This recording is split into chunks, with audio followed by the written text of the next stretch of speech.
और एक चीज और याद रखिएगा, इसमें एक और विचारक है साम्राज्यवादी में, उनका नाम है जेम्स मिल। क्या नाम है? जेम्स मिल। इनको बहुत याद रखिएगा। इन्होंने क्या किया, धार्मिक आधार पर विभाजन कर दिया। ठीक है ना? क्या कहा इन्होंने कि भारतीय इतिहास को 3 कालों में बांटा जाएगा, हिंदू काल, ठीक है ना, मुस्लिम काल, और अपने काल को क्या कह दिया, मॉडर्न एज। अपने को क्या कह दिया, ब्रिटिश शासन को मॉडर्न एज। भाई क्यों कह दिया आपने? अगर आप प्राचीन भारत को हिंदू काल कहेंगे, मध्यकाल को मुस्लिम काल कहेंगे, तो अपने को मॉडर्न क्यों कहा? आप तो ईसाई थे, आपको तो ईसाई काल करना चाहिए था ना। तो अपने को क्या कर रहे हैं, अपने को आधुनिक काल कर रहे हैं कि हम मॉडर्न हैं। ठीक है ना? ये जेम्स मिल्कर्स है, इनकी पुस्तक है हिस्ट्री ऑफ ब्रिटिश इंडिया। इनकी पुस्तक क्या नाम है? History of British India. ठीक है? ये केवल समझने के लिए है, बस केवल समझिए विचारधाराएं क्या है। ठीक है ना? तो ये जेम्स मिल का हो गया। फिर क्या होगा, इनकी प्रतिक्रिया होगी ना, इनकी प्रतिक्रिया होगी ना, तो फिर कौन आएंगे, अब राष्ट्रवादी आएंगे। तो इनको राष्ट्रवादियों को हम देखते हैं। कहेंगे भैया ये कौन सा है, ये आप कह रहे हैं कि भारत में कोई शासन नहीं था, भारतीय शब्द नहीं थे। तो राष्ट्रवादी इतिहासकारों के नाम कुछ पता है? कोई बताइए। हेमचंद्र राय चौधरी हैं एंसेंट में। ठीक है, ये लोग क्या है, राष्ट्रवादी इतिहासकार। ठीक है ना? राष्ट्रवादी क्या होते हैं, राष्ट्रवादी क्या होगा, प्राचीन उपलब्धियों को पेश करेंगे ना, कि प्राचीन भारत कैसा था, स्वर्ण युग था, गुप्तकाल स्वर्ण युग था ना, राष्ट्रवादी मानते हैं ना, गुप्तकाल स्वर्ण युग था। ठीक है ना? शासकों के पराक्रम को बढ़ा चढ़ाकर पेश करेंगे ना। क्लियर? तो साम्राज्यवाद की प्रतिक्रिया के रूप में क्या हुआ, राष्ट्रवादी विचारधारा। इन्होंने क्या कहा कि भारतीयों को शासन का ज्ञान था। ठीक है ना? तो ये इनका मुख्य मत क्या है, इन्होंने ज्यादातर ध्यान किस पे दिया, शासकों के पराक्रम पर बल दिया। ठीक है ना? राजनीतिक घटनाओं पर इन्होंने ज्यादा ध्यान केंद्रित किया। क्लियर? ठीक है? ये क्या कहेंगे, एक है केपी जायसवाल, इनकी पुस्तक है हिंदू पॉलिटी। क्या नाम है इनकी पुस्तक का, हिंदी पॉलिटी। ये कहेंगे भाई देखिए हमारे यहाँ क्यों नहीं शासन था, हमारे यहाँ क्या था, 6ठी शताब्दी से पूर्व में राजतंत्र थे, गणतंत्र थे। ठीक है ना? यानी हमको शासन का ज्ञान था। ठीक है? और कौटिल्य ने क्या चक्रवर्ती राज्य की अवधारणा रखी ना, तो वो भी तो शासन का ज्ञान ही था। ठीक है? तो कहते हैं हमको शासन का ज्ञान था, गणतंत्र की परंपरा भारत में थी। ठीक है? इन्होंने क्या किया, भारत का विभाजन कैसे किया, 3 भागों में बांटा, प्राचीन भारत, मध्यकालीन भारत और आधुनिक भारत। ठीक है ना? इन्होंने जेम्स मिल के काल विभाजन को स्वीकार नहीं किया धार्मिक आधार पर। ठीक है ना? इन्होंने प्राचीन, मध्य और आधुनिक भारत में विभाजन किया। लेकिन अब कमी क्या रह गई, अच्छाई थी तो कुछ कमियां भी थी। कमियां क्या रह गई, इन्होंने मध्यकाल का प्रारंभ कहां से मान लिया, तुर्की आक्रमण से जोड़कर देखा। ठीक है ना? मुस्लिम आक्रमण से मध्यकाल का इन्होंने ही मान लिया। तो एक तरह से धार्मिक विभाजन तो स्वीकार करना होगा। हाँ, इन्होंने क्या कहा, गोरी और गजनवी के आक्रमण से क्या कहा, मध्यकाल का प्रारंभ मान लिया। तो ये भी तो एक तरह से आप धार्मिक मान रहे हैं ना कि मुस्लिम शासन था। और ऐसा तो था नहीं कि राजपूत नहीं थे, हिंदू शासन तो था ही। लेकिन आपने क्या किया, प्रारंभ कहां से मान लिया, तुर्की आक्रमण से। ठीक है? तो एक तरह से सांप्रदायिक विभाजन आपने भी स्वीकार कर लिया। ठीक है ना? क्लियर? कमी क्या थी, इन्होंने राजनीतिक घटनाओं पर ज्यादा जोर दिया, सामाजिक और आर्थिक परिस्थितियों पर ध्यान नहीं दिया। जैसे मगध का उदय हुआ, इन्होंने क्या कहा कि वो तो बिंबिसार और अजातशत्रु के पराक्रम से उदय हुआ। ठीक है ना?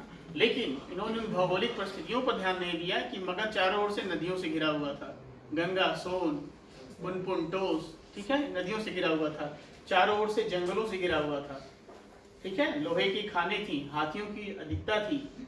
इन सब जो कारक है उन पर इन्होंने ध्यान नहीं दिया, आर्थिक कारणों पर। ठीक है ना? तो ये क्या हो गया, कमी हो गई ना, कमी हुई कि नहीं हुई, केवल राजनीतिक घटनाओं को प्रमुखता दी। इन्होंने क्या किया, साम्राज्यवादियों ने, इन्होंने एकदम पतनशील करार दिया कि भारतीयों कोई शासन नहीं है, मदारियों का देश है, सपेरों का देश है, कई जातियों धर्मों में बटा हुआ देश है, इनको एकता का एहसास नहीं है। इन्होंने कहा कि नहीं, ऐसा नहीं है, भारतीयों में चक्रवर्ती राज की अवधारणा है, हम मिलजुल कर रहते हैं और पराक्रमी थे हम भी। और हमने ये जीता। मगध का उदय कैसे हुआ, अजातशत्रु बिंबिसार के पराक्रम से हुआ। लेकिन आर्थिक परिस्थितियों पर उन्होंने ध्यान नहीं दिया। ठीक है ना? अब कौन आएंगे, मार्क्सवादी। ठीक है? हाँ, कौन कौन? कार्ल मार्क्स तो ठीक है, उन्हीं की विचारधारा पर आधारित है ये मार्क्सवादी विचारधारा। भारत में बताइए किसने बताया? रुमला थापर, वेरी गुड। और RS शर्मा, वेरी गुड, बहुत अच्छे। कौन कौन है? रुमला थापर, फेमस है ना ये बहुत फेमस है रुमला थापर। इन्होंने विशेष अध्ययन किसका किया? मौर्य काल का, ठीक है ना। यानी मौर्य काल का इन्होंने क्या किया? बहुत ही गहन अध्ययन किया मौर्य काल का, ठीक है ना। आर्य शर्मा बताया आपने ना, आर्य शर्मा हो गए।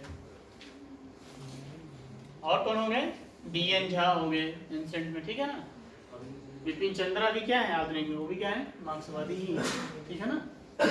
तो मार्क्सवादियों का क्या अप्रोच रहता है? इनका अप्रोच ये रहता है कि देखिए, मगध का उदय क्या हुआ? मगध का उदय केवल शासकों के पराक्रम उत्तरदायी नहीं थे, बल्कि भौगोलिक परिस्थितियों का योगदान था, आर्थिक परिस्थितियों का योगदान था और सामाजिक परिस्थितियों का योगदान था। सामाजिक परिस्थितियां क्या थी कि मगध क्या था? आर्य संस्कृति के प्रभाव से मुक्त था, यानी जैसे चतुर्वर्ण व्यवस्था थी वहां थी नहीं, ठीक है ना। यानी क्या था? काम के आधार पर विभाजन था। तो जाति पात ऊंच नीच नहीं रहेगा तो क्या होगा? समाज अधिक विकसित होगा ना। तो मगध में यही था, ठीक है ना। दूसरी चीज क्या थी? लोहे की खानें थी, और जब लोहा अधिक होगा तो लोहे से हथियार बनाएंगे तो ज्यादा मजबूत होंगे ना। पत्थर या लकड़ी की तुलना में लोहे के हथियार ज्यादा मजबूत होंगे। दूसरी चीज क्या होगी? लोहे के प्रयोग से खेती में क्या होगा? व्यापक होगा ना, ज्यादा उत्पादन होगा ना। तो क्या था? ये संपन्न होंगे नहीं मगध, आर्थिक रूप से संपन्न था ना। जब कोई भी हो, व्यक्ति हो या कोई भी देश हो, अगर आर्थिक रूप से संपन्न है, अमेरिका ही उदाहरण ले लीजिए, आर्थिक रूप से संपन्न है तभी ना हथियारों का व्यापक निर्माण करता है वो। तो वही चीज उसमें भी लागू थी। मगध क्या था? ये कहेंगे मार्क्सवादी, क्या कहेंगे कि आर्थिक रूप से संपन्न था, सामाजिक वहां विभेद नहीं थे। इसीलिए क्या था? उसी का इतिहास पूरे उत्तर भारत का इतिहास बना। मगध का इतिहास तो था पूरे उत्तर भारत का इतिहास। मौर्य वंश क्या था? वही तो था, प्रश्न करता था। एक अखिल भारतीय साम्राज्य की स्थापना की नहीं की? हिंदुकुश पर्वत तक साम्राज्य था ना। तो क्यों हुआ साम्राज्य विस्तार? क्योंकि आर्थिक स्थिति क्या थी? संपन्न थी। क्लियर? सबको समझ में आया ना। अब देखिए फिर जैसे 6ठी शताब्दी ईसा पूर्व में नगरीकरण हुआ ना, तो ये क्या मानेंगे कि नगरीकरण में महात्मा बुद्ध और गौतम बुद्ध के बीच, महात्मा बुद्ध और महावीर स्वामी के विचार उतने उत्तरदायी नहीं थे जितना कि लोहे का प्रयोग, ठीक है ना। यानी ये आर्थिक और सामाजिक स्थितियों पर ज्यादा जोर देंगे। फिर गुप्त काल को राष्ट्रवादियों ने क्या माना? स्वर्ण काल। तो ये कहेंगे मार्क्सवादी, कहाँ स्वर्ण काल था? साहित्य कला तो ठीक है, लेकिन समाज में क्या था? सती प्रथा का उदय कहाँ से हुआ भारत में? गुप्त काल से हुआ, ठीक है ना। आत्महत्या की प्रथा और जो बाल विवाह क्या हुआ? गुप्त काल से हुआ। स्कंदगुप्त के बाद से सिक्कों में कमी दिखलाई पड़ती है। आर्थिक रूप से पतन का काल हुआ कि नहीं हुआ?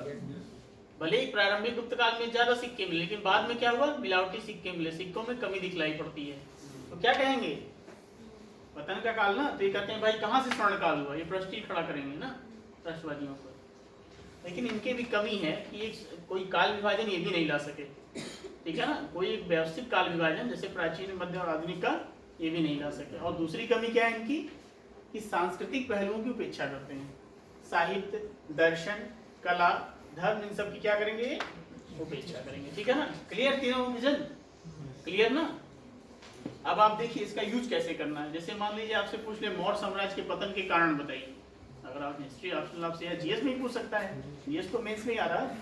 अगर आपसे पूछे पतन के कारण, तो राष्ट्रवादी क्या कहेंगे? राष्ट्रवादी कहेंगे अशोक का ब्राह्मण विरोधी होना, ठीक है। दूसरे क्या कहेंगे? अयोग्य उत्तराधिकारी कहेंगे, ठीक है ना। लेकिन मार्क्सिस्ट क्या कहेंगे? आर्थिक का क्या कहेंगे? सिक्कों में मिलावट। उसके बाद ये क्या कहेंगे कि परवर्ती युग में विदेशी आक्रमण होने लगे, ठीक है ना। और अशोक ने ज्यादा राजकोष पर क्या, धम्म नीति पर ज्यादा व्यय किया ना, सड़कें बनवाई तो धन तो लगेगा ना। तो क्या हुआ? आर्थिक स्थिति डामाडोल हो गई। तो ये मार्क्सवादी कहेंगे, राष्ट्रवादी ये कहेंगे, मार्क्सवादी ये कहेंगे, ठीक है ना। और साम्राज्यवादी तो कुछ का वही है, वो तो भारत को पतनशील बताएंगे। क्लियर हो गया ना? अप्रोच क्लियर हो गया ना। अब हम क्या करेंगे?